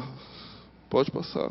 Seu município... Aí, volta um antes. No artigo 63, está dentro do capítulo sobre os condomínios simples, ele cria uma figura que, no caso de REURB-S, a averbação das edificações poderá ser efetivada a partir de simples notícia, apresentando apenas o cadastro imobiliário, sendo desnecessário a certidão negativa e o habite-se. Tá? Então, teoricamente, não precisaria nem do técnico. A prefeitura faria o cadastro, ou seja, identificaria a mancha da construção e comunicaria o cartório. Cada cidadão, a FUMAS tem feito isso, em Jundiaí, e tem sido averbado as construções. Nós entendemos que isso, junto com o prefeito, que não era o melhor, que a gente teria que ter um olhar técnico em relação às edificações, e também auxiliar até naquelas construções que ainda não tinham sido realizadas, ou que estavam em construção, porque é uma realidade que é dinâmica. Então, a gente apresentou um projeto de lei que está na Câmara hoje, tá, que é para atender essas regularizações. A outra, pode passar para frente? Nós produzimos, desde que Louveira se tornou município e se emancipou de Jundiaí, 1.300, pode passar, aproximadamente 1.300 unidades. A ideia é o que é? Muitos foram lotes urbanizados, sua maioria. Então, as pessoas construíram de forma autoconstrução. Tá? Algumas com auxílio de cesta básica de materiais da Caixa Econômica, mas muitas casas inacabadas, sem muros de arrimo. Então, a gente resolveu pegar 3, para tentar aplicar assessoria técnica, a gente pegou, essa demanda que vem da irregularidade fundiária, a demanda dos loteamentos implantados pela Prefeitura Municipal de Louveira, e uma terceira, que é uma nova produção, que seria a nova política de investimento na área habitacional. Pode passar para frente. Antigamente, na cidade, tinha aquele projeto de plantas populares, que eu acho que a grande maioria dos municípios paulistas tem. Pode passar? Pode passar? Então, qual a ideia? Nós criamos algumas figuras que não são novas. Então, seria a cesta básica de cartão, seria o Construcar da Caixa em nível municipal. Tá? Dentro daquele teto que o Casa Verde e Amarelo identificou de R$ 22.000 para melhorias habitacionais. E a gente previu, pode passar, um outro, que é o cartão construção, que seria o Construcar um pouquinho mais para aquelas pessoas que adquirem um lote, mas não têm condições de construir. Então, seria uma cesta básica de materiais. Pode passar o outro. E um cartão eco, daquelas pessoas que vão trazer soluções de sustentabilidade nos assentamentos já existentes. Todos eles, a gente previu a obrigatoriedade da assessoria técnica de habitação de interesse social, ou seja, previu lá para atendimento das famílias, só que a gente expandiu, não foi até os 3 salários mínimos. Por causa da REURB, a gente estendeu até 5 salários mínimos, prioritariamente até 3 salários, podendo chegar até 5 salários mínimos de renda familiar. Então, então a gente criou esses produtos. Tá? Todos eles têm que ter autorização legislativa, tem recursos públicos municipais que vão estar sendo investidos. E aí a gente falou, como é que agora a gente coloca a assessoria técnica em prática? Procuramos o CREA e o CAL. Com o CAL, celebramos primeiro um termo de convênio mais amplo, para discutir desde a legislação urbanística municipal, a própria atividade do profissional no território do município, e dando ênfase, pode passar, que é o último slide, a implementação da Lei Federal 11.888, 2008, de autoria do Zezé Ribeiro, tá? Para colocar em prática no município. E estamos agora para assinar o termo de cooperação técnica, dia 8 de dezembro, na parte da manhã. É isso mesmo? Tá. E a ideia é criar... Nós temos 2 possibilidades. Nós temos que vencer o nosso setor lá de finanças. Porque como eu vou pagar o profissional? Essa é uma pergunta. Tá, então, a gente pensou no cadastro, como tem a Defensoria Pública, com o próprio CAL, como tem com os advogados, com a Ordem dos Advogados do Brasil, nesse formato. Eles têm dificuldade em aceitar isso. O município pagar diretamente é um cadastro. Mas eu vejo, do ponto de vista jurídico, perfeitamente possível. Que se cria um cadastro, através de uma lei municipal, faz o chamamento público dos profissionais que atuam no município. Tá, eu estou concluindo. E habilita essas pessoas. Tá? Agora, a segunda seria através, que é o mais simples, que a maior parte, alguns municípios como Indaiatuba tem, é um termo de convênio com uma associação ou com uma entidade representativa do segmento. Ponto. Essa que o meu setor lá aceita com mais facilidade. Então, provavelmente, a gente está se direcionando nesse caminho. Correto? Então, basicamente é isso, é tudo novo. A gente já fez em Louveira assessoria técnica, mas contratando as entidades como a usina, está lá atrás para auxiliar o funcionalismo público há mais de 20 anos atrás. Então, 2 décadas. Então, a gente está tentando trazer de novo e colocar uma lei que está desde 2008 parada na gaveta e que os municípios têm feito muito pouco para tornar isso uma realidade. Tá? Muito obrigado. Obrigada, doutor André. Então, agora, vou passar, começando lá pelo Elvis, né? Aí vem. E a gente encerra, tá bom? É 10 minutos que eu tenho para cada um, né? Que falou, não. Bom, então, eu até anotei aqui, na medida do possível, né? Então, não vou nominar ninguém aqui, então, mas eu vou fazer um resumo de alguns temas que foram um pouco paralelos a quase todos os discursos aí, tá? Mas antes disso, eu queria agradecer a Bruna, porque eu acho que realmente o que o Vitor também fala, né, é muito importante, né? A gente precisa realmente abrir mais esses debates, abrir para a população e realmente esses temas, principalmente da habitação, da ATIS, a questão das políticas públicas, né, não só a questão da habitação, precisam mais ir para a rua. Né, as pessoas precisam conhecer mais, né? Não é necessariamente conhecer a lei, mas é necessariamente conhecer os direitos, né? E esse realmente é um desafio enorme para as prefeituras como um todo, né? A gente tem isso de forma muito clara lá em Suzano, né? É bom lembrar, a gente tem a lei já há um bom tempo, né?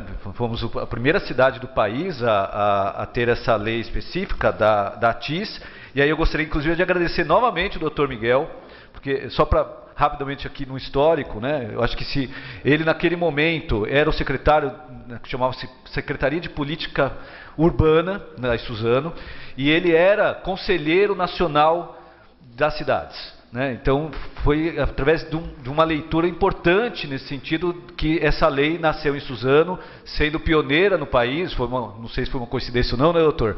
Mas hoje a gente tem essa lei em função dessa dedicação que o doutor tem, inclusive com as políticas públicas ligadas à habitação, não só em Suzano, mas hoje a gente tem ido lá em Suzano, mas ele já ajudou muitas cidades aí no Brasil afora. Bom, alguns temas permearam aí, né? A questão do orçamento, por exemplo, desde que nasceu a nossa lei, ela é orçamento próprio do município.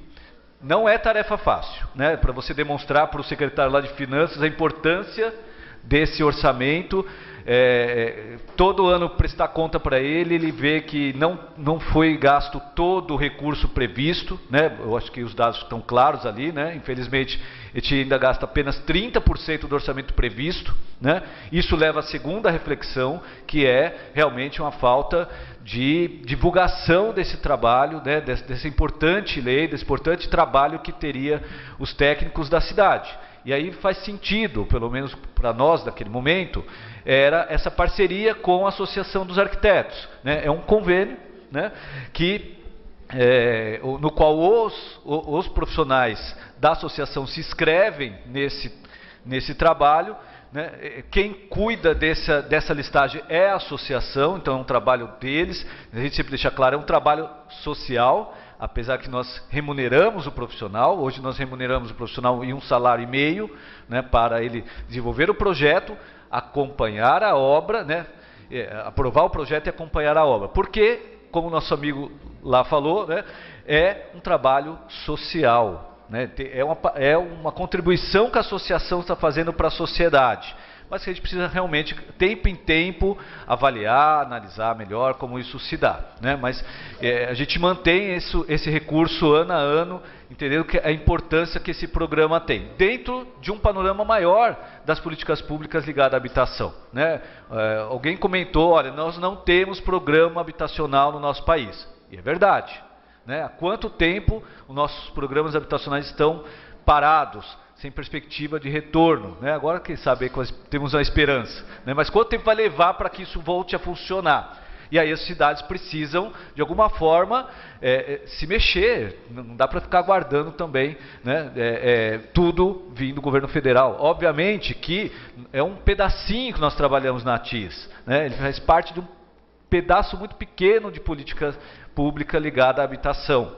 né? Tem a questão da produção habitacional, que é muito importante, precisa ser retomada. Não sei se é a ATIS que cuida só disso. Apesar que, né, rapidamente, né, nós temos uma experiência muito bacana. Alguém falou em PPP, né? Alguém falou em PPP aqui, né? Lá atrás, né? Uma experiência muito bacana que a gente está fazendo agora com a empresa MRS, né, logística, porque nós temos famílias que estão nas áreas de risco da linha férrea. E aí nós chamamos a empresa, desenvolvemos projetos juntos, né, o que nós chamamos de embrião, a unidade habitacional, que vai ser custeado por eles, resolve o problema deles, resolve o nosso problema, removemos família de área de risco, né? Durante esse período nós estamos, desde 2017 até agora, nós removemos mais de 700 famílias em área de risco, estamos dentro da região metropolitana de São Paulo. É um desafio enorme, né? Dar dignidade às pessoas para morarem de forma digna, né? Por quê? E por que não fizemos mais? Porque não temos um programa nacional de produção habitacional. Infelizmente, lá em 2017, Suzano tinha 2.000 unidades habitacionais em construção, 2.000 unidades habitacionais invadidas. As obras estavam invadidas. Fizemos todo o trabalho de reintegração, retomada das obras, entrega das unidades e a garantia que minimamente 50% dessas unidades fossem para as áreas de risco. Então remove, requalifica aquela área e dá dignidade às pessoas. Então são desafios enormes. E aí a TIS, só para fechar, né, eu não vou conseguir tudo que eu anotei aqui, depois eu posso até passar isso por e-mail para cada um de vocês. É realmente como nós colocamos lá, nossa lei, é assistência, né? Ela é um aporte para que a família entenda que é importante ter um profissional que possa ajudá-lo a fazer um projeto para aquela família, né, dentro dos parâmetros dela, dentro do parâmetro da estrutura familiar, das condições financeiras, né? Nós não temos esse apoio financeiro para a construção, né? Nós fizemos um ensaio, né, doutor, que é uma proposta que nós tínhamos, que era uma espécie de uma cesta básica para a construção. Nós temos isso na lei, já aplicamos em alguns momentos, mas não é para todos, né?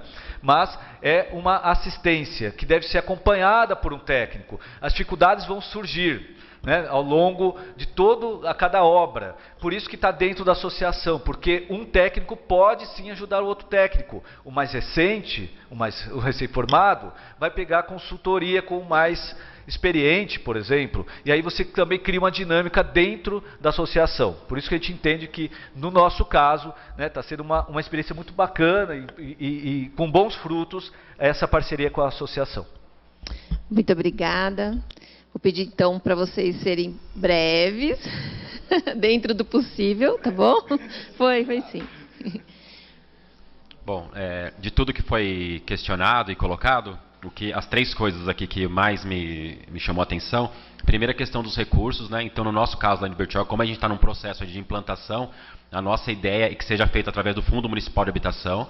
Então, hoje nós temos um conselho constituído, mas é um conselho que ainda demanda de fonte de recurso.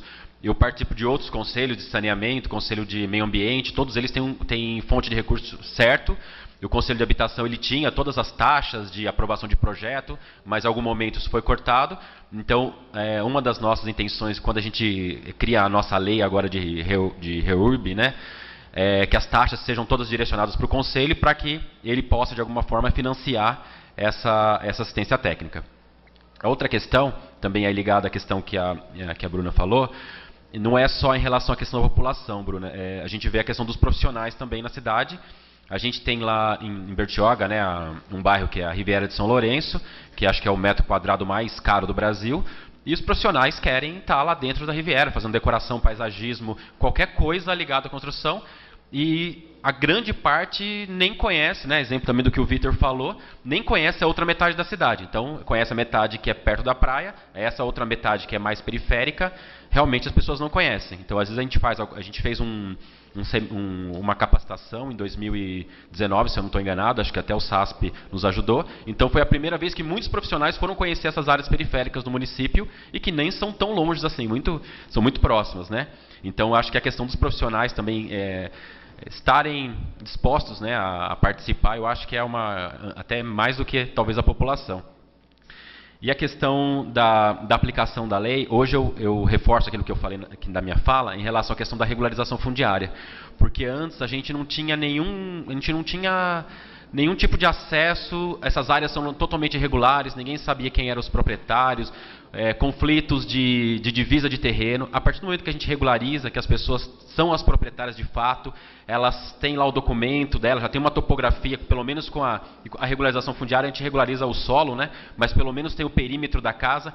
Então isso a gente entende que é o ponto de partida para que, a partir daquele momento que a área está regularizada, qualquer edificação, qualquer reforma, ela vai ter que ser feita através de um profissional. Ele vai precisar ir na prefeitura, pelo menos para aprovar esse projeto. Ele não vai mais poder fazer de forma aleatória, porque a partir daquele momento a área já está regularizada, a gente já tem um registro do que tem em cada um dos terrenos e as dimensões dos terrenos. Então a gente entende bem isso, assim, que não só a assistência técnica, mas um código de obras para essas áreas que passaram por regularização fundiária, ele vai ter que existir e, consequentemente, vai precisar de um profissional, né, mesmo que não for uma assistência técnica, porque dentro dessas áreas a gente encontra edificações também que não são sociais. Então, a partir desse momento que você precisa de um profissional, de uma aprovação na prefeitura para fazer uma reforma, uma ampliação, eu acho que a assistência técnica ela vai chegar bem nesse momento. Então a gente entende que, e isso, né, a gente está indo nos bairros, a população entende o que é uma regularização fundiária hoje, ela sabe da importância que é a regularização, e na sequência a gente imagina que a assistência técnica também ela vai poder complementar, digamos assim, esse trabalho. Então, resumidamente, mais resumido aqui que o Elvis, essa é a minha fala, agradeço a todos.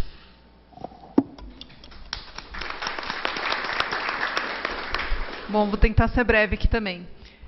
Primeiramente, vou falar um pouquinho da questão do CAL, onde pergunta como que o CAL pode contribuir com esse processo, né, da assistência técnica. Eu acho que é levar as discussões não somente para a prefeitura, mas também para as comunidades também. Acho que a prefeitura, às vezes, é muito distante da comunidade. Então, essa discussão que a gente, quanto servidores, né, eu estou como servidora pública hoje, essa distância do que a Bruna traz para a gente, que é um fato. As pessoas não sabem que é direito. Então, quando a pessoa chega lá para poder falar assim, eu quero minha escritura, tal, eu quero regularizar minha casa, eu quero ter isso, a gente fala assim, não é um favor, nós não estamos aqui prestando um favor, é um direito. Então, as pessoas têm essa dificuldade de entender que é um direito. É uma obrigação ela ter esse direito. Então, é essa a maior dificuldade. Então, assim, quando a gente está lá, nós estamos lá para servir a população. Mas a população não tem essa consciência. Então, assim, até mesmo quando a gente faz reuniões para reunir as comunidades, para tentar levar, né, a Tati estava com a gente, é difícil reunir, porque às vezes as pessoas têm um certo preconceito, porque a prefeitura ainda é muito distante da população. Então, eu vou lá de novo para escutar aquilo de novo e eles não vão resolver nada, porque é isso que a população pensa sempre, que a gente não vai resolver. Que é até uma palavra que o André, é uma frase que o André odeia, que é enxugar gelo. Então, eles sempre acham que a gente está sempre enxugando gelo. O tempo inteiro a gente só vai lá, tem palavras bonitas dizendo que vai transformar a vida deles, mas de fato não acontece nada. Então, nós somos descrentes, né? Então, nós, quanto servidores, nós não temos credibilidade nenhuma com a população, porque eles sempre acham que a gente está lá e nós não vamos resolver o problema deles. Então, fazer essa conquista, esse trabalho de conquista, de conquistar essa população, de dizer, não, olha, nós estamos aqui, é um direito seu, é um direito, assim, não é um favor, tem uma previsão legal. Esse é o nosso maior desafio também hoje, né, quanto gestão, também é isso, essa proximidade. A gente tem essa dificuldade muito grande de ter essa proximidade com a população. Muitas vezes a gente já chegou, o morador falou assim, isso não vai sair para a gente. O próprio morador fala assim para a gente, isso não vai sair. Eu não acredito no trabalho de vocês. E a gente tentar provar para ele que, de fato, a gente vai conseguir fazer. Então, isso é uma questão. A outra questão, ela perguntou do condomínio urbano simples. Foi uma dificuldade que a gente teve com o cartório. O nosso cartório é o primeiro cartório de registro de Santos. Bertioga não tem cartório. Então, isso também é um desafio nosso também, porque que a gente remete tudo para Santos. O nosso oficial lá não é fácil. Então, ele tem uma fama que corre o extenso estado de São Paulo. Mas a gente conseguiu convencê-lo da importância do processo de regularização fundiária. Então, hoje a gente tem 10 núcleos já registrados. A gente tem mais de 1.300 imóveis regularizados já em Bertioga. Então, foi um desafio muito grande. Em 5 anos, a gente já conseguiu esse fato, né? Assim, nem municípios vizinhos não conseguiram, como Santos, e a gente já conseguiu. E a gente consegue, sim, aplicar o condomínio urbano simples. Isso é uma construção junto com o cartório. Então, essa construção, a gente teve hoje a gente tem essa facilidade. Então, a gente já tem até matrículas já registradas. Então, até existe essa demora no nosso processo de regularização, porque a gente tenta aplicar, de fato, o condomínio urbano simples. Então, a gente vai para o local, a gente verifica o levantamento topográfico, a gente verifica os espaços de cada um para que a gente consiga fazer o registro individualmente e emitir as matrículas. Tá bom? Obrigada, Ju. 1 minuto você tem. Então, elas vão me matar. Bom, então, obrigado. Não, vou ser muito rápido mesmo. Bom, recurso, acho que todo mundo aqui falou, né? A gente trabalha basicamente com recursos municipais, né? Do orçamento público municipal, mas a gente sempre vislumbra, né, a disponibilidade, a possibilidade de acessar outras fontes de recurso, né? A gente trabalha sempre com essa perspectiva. A gente fez um esforço muito grande nesse último ano de retomada de uns contratos que estavam paralisados do PAC, da época, da Dilma, do Lula. Conseguimos assinar, tá? Então a gente conseguiu, né? Não sei se vai ter orçamento no ano que vem, né? Talvez a Lê fale sobre isso na próxima mesa, mas a gente conseguiu pelo menos retomar a vivência, né, dos contratos ali do PAC lá de trás, que tinha perspectiva de investimento em melhoria habitacional, e a gente pretende utilizar esses recursos para isso também. Fora isso, a gente vem buscando alternativas, né? O CAL mesmo, né, acabou de soltar aí um chamamento de fomento, e a gente viabilizou, através da parceria com a Universidade de Mackenzie, um recurso do CAL para formação, né, de residência e etc., como eu já falei um pouco na apresentação. Então a gente vem buscando, né, Celso, alternativas sem parar para isso, não só para a TIS, né? A gente não acha que a TIS vai salvar nosso problema, nossa política habitacional não está pautada só em ATIS. A gente focou muito nisso porque essa mesa, eu entendi que era mais para focar nisso, né? Da mesma forma que a gente não falou muito dos instrumentos arrecadatórios, mas todos estão sendo utilizados na cidade de alguma forma, né? E a gente tem um fundo de desenvolvimento urbano, habitação e meio ambiente, um fundão lá, que tem várias fontes de recursos. Sobre isso eu poderia ficar aqui falando também, mas ela não vai deixar. Não vou deixar. Mas a gente pensou, por exemplo, uma outra estratégia de fonte de recursos para encher nosso fundo foi o Fundo de Saneamento Integrado, né, FMSAI, que foi, né, a gente conseguiu agora homologar nosso fundo. Então, a partir daqui a 3 meses começa a cair lá, tem uma expectativa de 4,5 milhões por ano, por baixo de recurso orçamentário também para esses investimentos, né, que estão vinculados a isso. E a gente vai tentando ser criativo. Tinha só mais uma pergunta que eu queria responder. A Raíssa perguntou sobre risco, né, que tem a ver com algumas perguntas, né, do Arlindo, né, a Raíssa perguntou sobre risco, que ela é engenheira, viu, seu Arlindo? E manja muito de risco, eu indico. A Raíssa visitou uma obra que vai virar melhoria habitacional lá na nossa cidade, ela olhou e já resolveu, né, então. Mas é isso, Raíssa, a gente vem buscando uma multidisciplinariedade no nosso programa, né? Não vamos trabalhar só com arquiteto, não, tá? É difícil, né? A gente vem tentando viabilizar isso, e aí tentando responder outra pergunta rapidamente, né, da expansão e territorialização da ação. Eu acredito, até falei na apresentação, acredito muito que o Estado vai ter que fazer esse investimento, né? A gente vai ter que ter servidores, concursados de carreira vinculados a um programa como esse, para que a gente consiga ampliar o atendimento e territorializá-lo. Isso vai acontecer, espero que a longo prazo, curto prazo, médio prazo, não sei, mas a gente vem trabalhando com uma perspectiva de que isso aconteça no nosso município, com previsão orçamentária, está no PPA, né? A gente está fazendo agora uma reforma administrativa que prevê isso no município, mas, para além disso, são as parcerias, né? E aí, parceria com o CAL, parceria com a Associação de Engenheiros e Arquitetos, com organizações sociais, né? A gente vem buscando quem tem disponibilidade para participar dessa ação de ampliação do atendimento. E a última coisinha, só para não ficar sem resposta, que é o Celso fez uma pergunta importante, que é do RRT, né? O Celso está aqui agora, né? É um desafio, né, que a gente está tentando enfrentar. Hoje, quem assina, né, quem tem assumido a responsabilidade técnica são livre nomeados, né? É o que tem, né? Servidor de carreira, tinha um que estava vinculado a esse programa, que acabou sendo deslocado para outro setor da prefeitura. Mas a gente acredita nisso que eu falei antes, né? Que quando a gente tiver de fato, estruturar os escritórios com profissionais concursados para esse serviço, eles terão que também assumir a responsabilidade pelo serviço para além dos parceiros, né? Acho que é isso. Eu teria mais respostas, mas... Obrigada. Bom, pessoal, agradeço imensamente a participação de vocês. A gente poderia ficar o dia todo aqui, né? O evento todo poderia ser para prefeituras, porque eu acho que a gente tem muita demanda. Queria dar 2 recadinhos. O primeiro é que esse livro são para vocês, né? Esses livros. E o segundo é que o primeiro QR Code é um guia que nós desenvolvemos na CATIS para os municípios passo a passo, tá? Hoje a gente está lançando ele de forma virtual, mas ele também será impresso. Então, baixem, leiam, se tiver alguma coisa errada, manda lá no e-mail para a gente corrigir, tá bom? Agradeço, peço desculpas à próxima mesa, o atraso. Obrigada, pessoal.